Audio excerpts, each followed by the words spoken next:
Au fond de cette impasse des chalets se niche ce qu'il reste d'une zone d'activité. La ville se transforme. Ce lieu en friche, l'association La Taverne Gutenberg l'investit pour créer les Halles du Faubourg. Ils réunissent 200 professionnels et bénévoles pour agencer ce laboratoire temporaire de créativité. En fait, on est dans les entrepôts, les anciens entrepôts Licharmel, les entrepôts de stockage. Et aujourd'hui, on est dans un espace vacant et on utilise cette friche de 1200 mètres carrés pour une exposition d'art contemporain et d'accessibilité de l'art pour tous. La Taverne Gutenberg n'est pas seule dans l'aventure. Elle y invite, par exemple, pour une alliance de génération, Frigo & Co et leur radio Bellevue Web. À la base, nous recherchions un local. Celui-ci se trouve être parfaitement à notre goût dans les dimensions, la situation, l'utilisation, les possibilités en tout cas. Donc déjà, c'est une manière d'avoir une maison.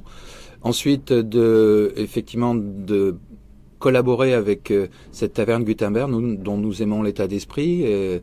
On est un peu les aînés, on a une petite aura historique. Nous leur donnons peut-être une part d'expérience, une petite part de notoriété dans certains milieux et une façon de faire les choses et un haut-parleur avec la radio, puisque nous allons collaborer tout au long de l'exposition du mois d'octobre, par exemple, avec les différents artistes. Quant aux ateliers La Mouche, autour du patrimoine, sous un œil historique, se donne pour mission de vous faire visiter les lieux. Les balades, les ateliers, les balades, pareil, ça va être top. On a tous nos intervenants, ça suscite pas mal d'intérêt. Et puis les balades, on a le parcours, on a nos 2 heures, nos discours. Ça va être bien, ça va être beau, ouais. Puis on va pouvoir terminer, du coup, on va commencer au centre Berthelot. On va terminer ici, ça va faire une belle déambulation. Et le clou du spectacle, ça va être vraiment les amener dans la halle, toute l'expo, ça va être chouette. Super. Cette initiative artistique et culturelle, dont l'enjeu essentiel est avant tout humain, a reçu à juste titre le soutien de la ville et de la métropole. Le décloisonnement et la transversalité.